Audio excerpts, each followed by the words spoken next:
Ladies and gentlemen, let's celebrate Canada. Let's make sure that George comes back. Let's put together in this together.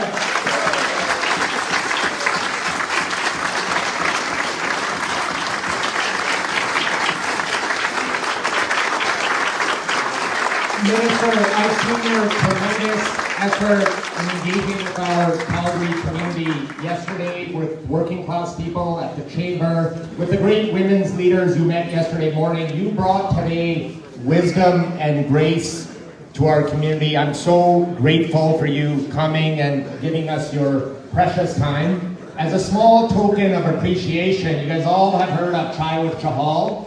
We want to make sure that the minister can drink his chai, so I know he likes tea in the mornings, with yoga, after his yoga, so we want to give him this special cup. This is a gift from all of us to you. Thank you very much.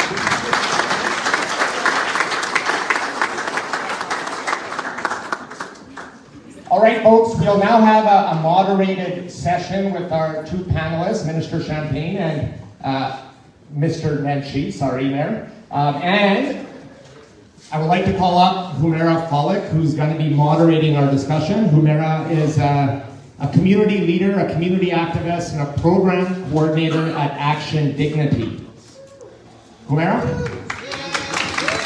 Let's give her a large welcome.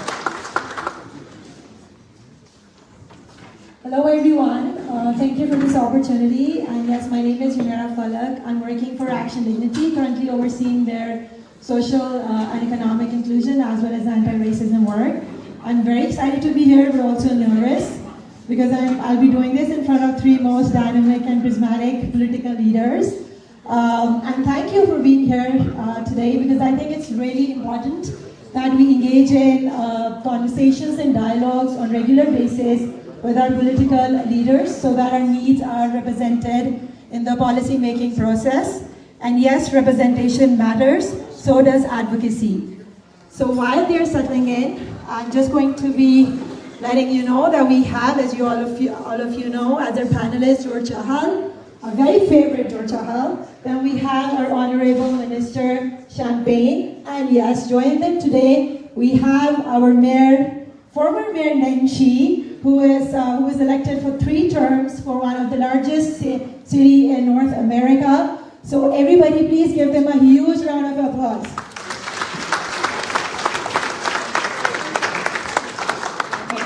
And I will say this one.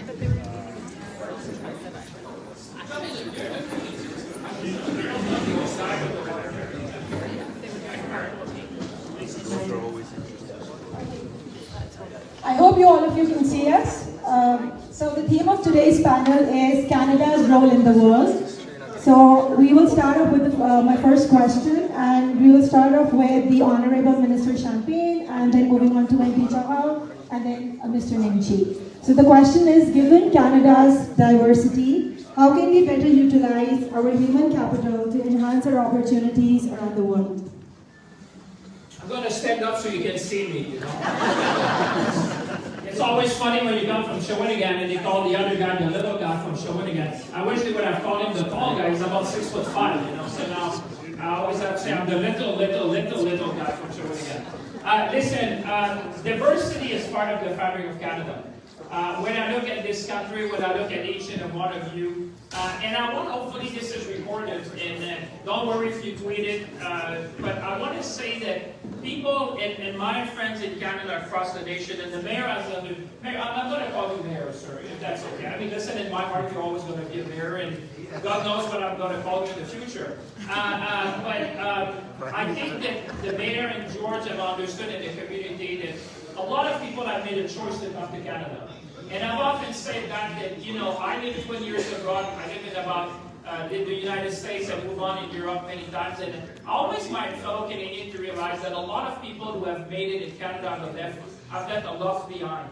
You know, they came here by choice. They came here because they wanted their kids to have a better opportunity. They wanted to sacrifice a lot for giving back to their family, giving back to their community. And I think this diversity and inclusion, it's not just like a slogan. This is part of the fabric of Canada.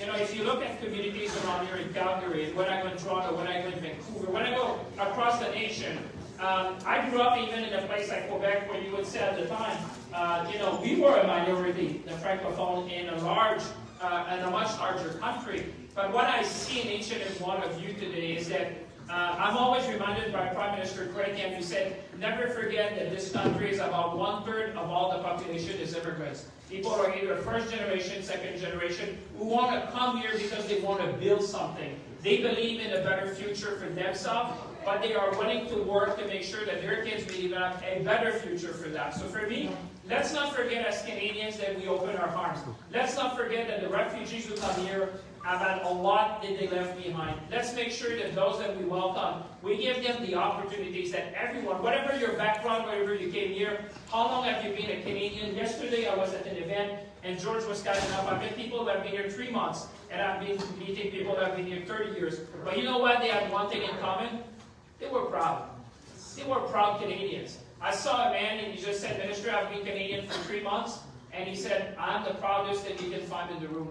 The pride that people have to have made it in Canada and that we build something together. And we need to break down these barriers. We need to make sure that your kids will have the same opportunities that any kids in this country. And let's not forget that today, in a world where you have to make sure that democracy succeeds, that the model we have brought forward of human rights, of respect for people, of making sure that everyone can be who they want to be in this country, is one of the great privileges, and we can take never any of that for granted. We need to fight for it, we need to make sure it remains current, and I say we need to open our hearts to people who still believe that they can come to our shore. I would say, and I'll finish there because I know you asked me to insert in 30 seconds, so I'll make sure, but I'll tell you something, and something you should always remember. Canada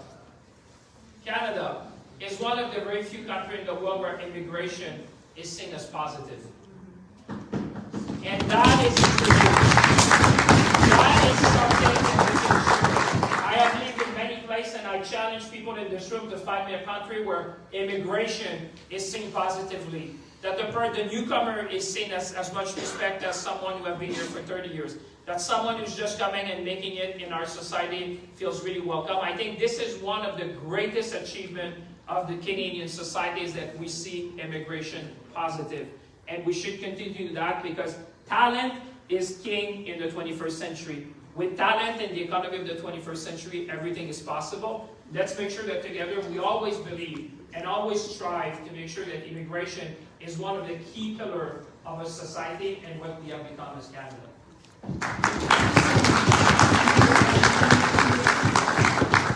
Well, thanks so much, Naheed. What a speech that was, eh? I'm not used to being the one going after the person who gives a really great speech, but thank you all so much for being here this morning. I, as you will all know, grew up and live in Northeast Calgary. I live about 5 minutes away from here, which did not help me be on time this morning. But I love living in Northeast Calgary because I think part of being here is part of really showing the world, not just the country, the world, what a truly diverse neighborhood and environment can look like and how we work together.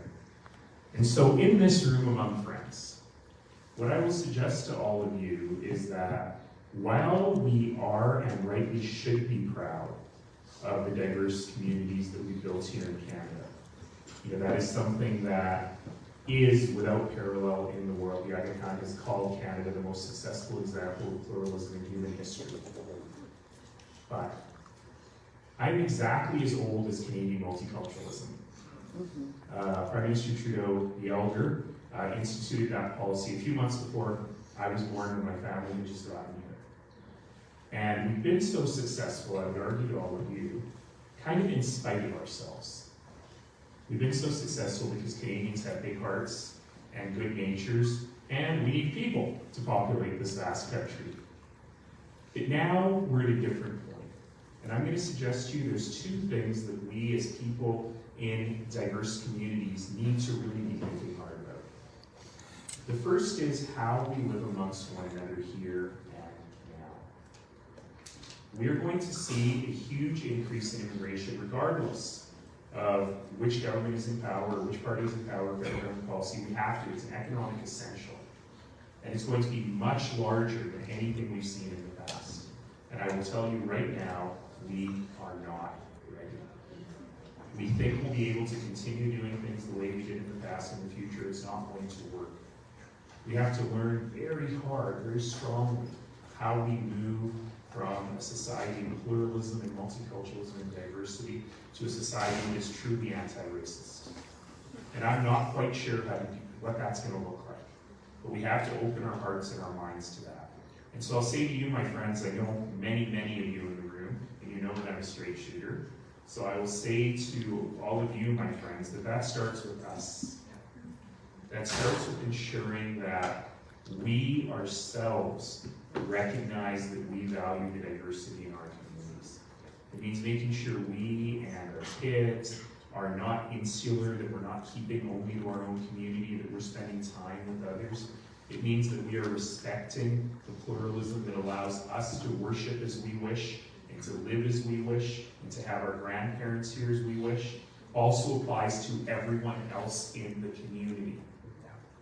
And I will tell you, can I be controversial at your wonderful breakfast where everyone's being nice? Yeah, we don't. When I see newcomers to Canada speaking out against the human rights of other people in Canada, that troubles me very, very deeply.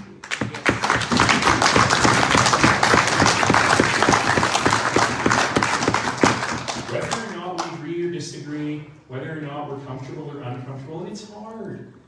All the hard things about coming to this country, dealing with the winter, dealing with the jobs, dealing with the domestic life that's very different than at home. The one thing that's hardest for people is, are my kids going to maintain the culture? What's going to happen with my kids? And it's okay to be nervous about that. It's okay to go, wow, they're being exposed to so many different values. That's okay. But we cannot let that get to the point where we are actually trying to prescribe other people's values. And we have to understand our children and our families and our communities are stronger precisely because they've been exposed to so many different kinds of people. And when we think about the places where many of us have come from, the weaknesses of those places is precisely because they're insular and they're not willing to live together amongst other people. And so I think that's number one. We have to really rededicate ourselves to the rights of other diverse communities, particularly those that are just coming now. So for those of us from South Asian communities, we've been here for a long time. We got stores all over the place so we can be comfortable, we can shop at, we've got doctors who speak our language, everything. For the newer immigrants who are coming here from war-torn countries, we're about to have a huge rash of people coming in who've been living in refugee camps for decades in Central Asia, who've never had stability in their lives. We have to make sure that their path is our path. It's incredibly important. I think I'm up to 29 in my 30 seconds. So the second thing I'll say, and then I'll finish this, so we have to work within ourselves, but the question is about Canada in the world. So I'll just say, what we have built here is something that's worth exporting. So when we talk to our people back home, when the ministry uses the word beacon, right? Beacon means a light to bring you safely home, a light to guide you home. And so we can be that light for our communities back home to help them understand these values of pluralism and diversity.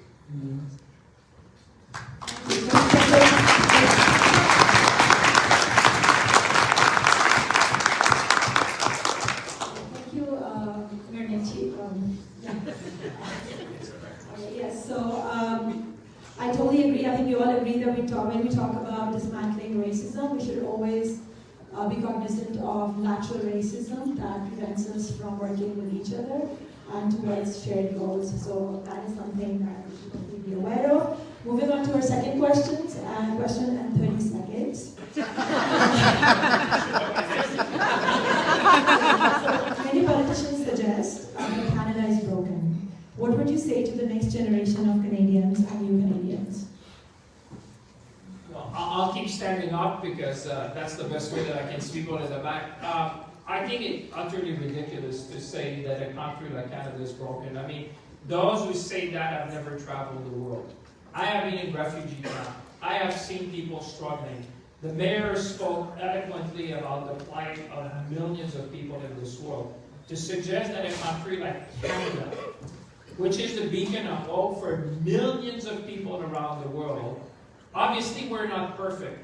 No one in this room would believe that anyone is perfect, let alone any country is perfect.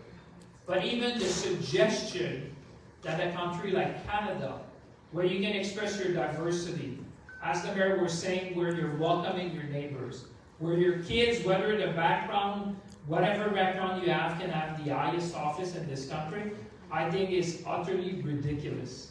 We need to fight back against these type of slogans that try to undermine the very fabric of who we are as Canada. This is a moment of opportunity. This is a moment of possibility. This is a moment where we need to rise and to be the adult in the room and say, you know what, that kind of silliness has no place in Canadian politics. We are a country of Canadians. We are a country of opportunity. We're going to fight to make this the best country in the world, but let's not undermine it with people like that who would try to suggest and make our kids believe that the future they have here is probably the best future you can imagine in the world. This country will be shaped by the young people in this room, by all the mothers here who have transmitted the best values, and fathers that have been here, by community leaders who are making sure that our kids would be successful. But I would say, let us together pledge today that we will resist these kind of languages in this country, that we will acknowledge that Canada is work in progress, as every nation should be, but let's celebrate who we are as Canadians.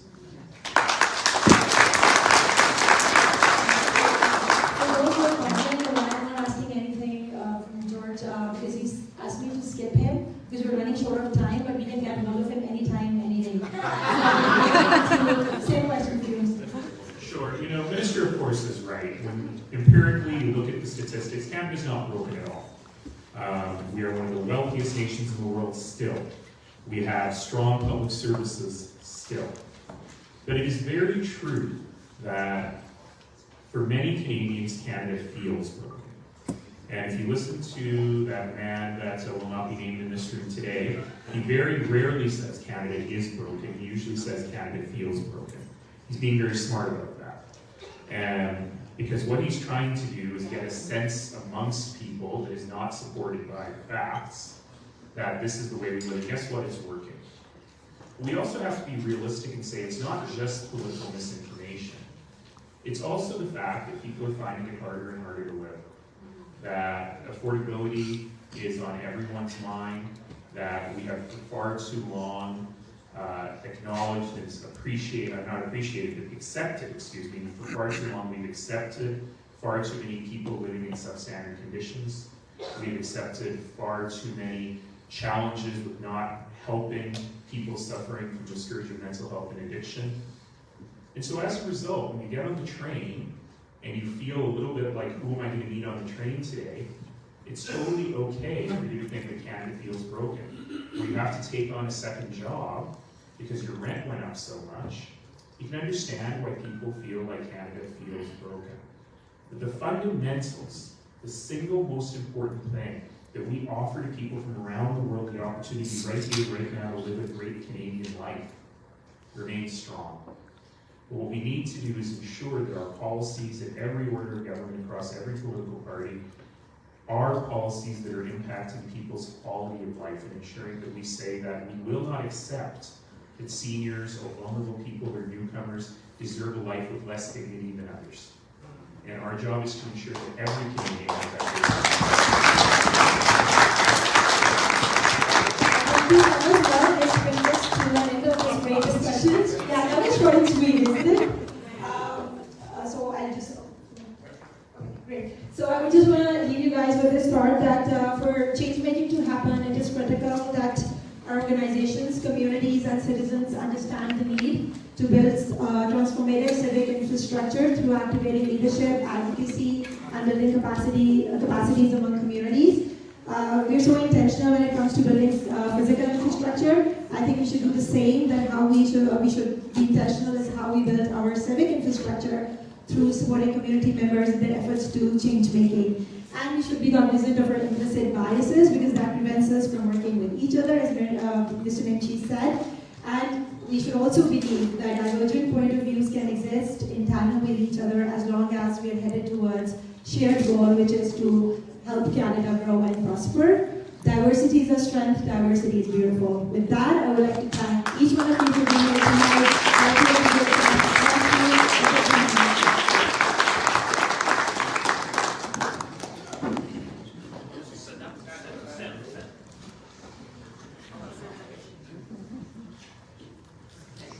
Thank you, Humira, and thank you for our panelists, Mr. Nenshi and Minister Champagne, for enlightening us. I want to thank everybody once again for attending this year's Faith and Community Breakfast. We'll be bigger and next year again. I hope to see you all again next year. For those during this next few days reflecting the holy month of Ramadan, Ramadan Mubarak to all of you. And thank you once again, everybody. Vive la Canada! Mayor Nenshi will be around for a few minutes to meet and greet. Minister Champagne also, but he does have to catch a flight, so he'll be, as he's meeting and greeting, will be walking towards the door. So, yes, I believe so.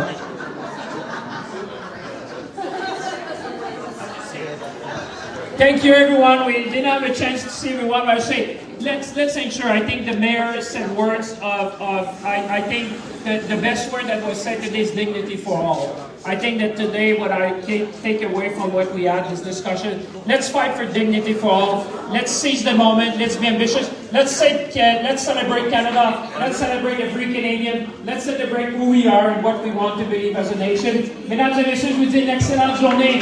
Enjoy, and thank you to George Chahal who organized all that. Big round of applause. Let's stand up for this time and make sure that the voice of Calgary will be heard by everyone in Ottawa now and in the future. Thank you, everyone. Have a wonderful day.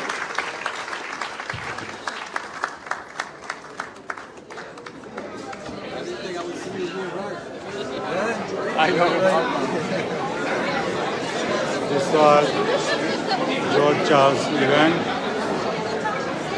Faith and Community Breakfast. So this was a beautiful event, very well attended, and you can see still a lot of people are here.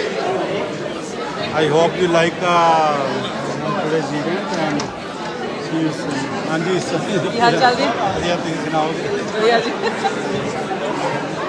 Rajesh. Very good. How are you? Very good. Good to see you. Oh, So this we is are going live. to do one massive group picture Where's right this up live here. on? If you can slide these Where is tables this being forward. broadcasted? If everybody wants to be in the big group picture, Oh, okay. please come up. Hi, Rajesh's friends. Thank you very much. Yeah, good to see you. So Jonah is a Genesis Center coordinator there. He's the manager over there. We have a Sherry and a lot of other people are here. You can see those are here So if we could have you come to the front to join our group picture. We're going to have to really squeeze in. Everybody is welcome.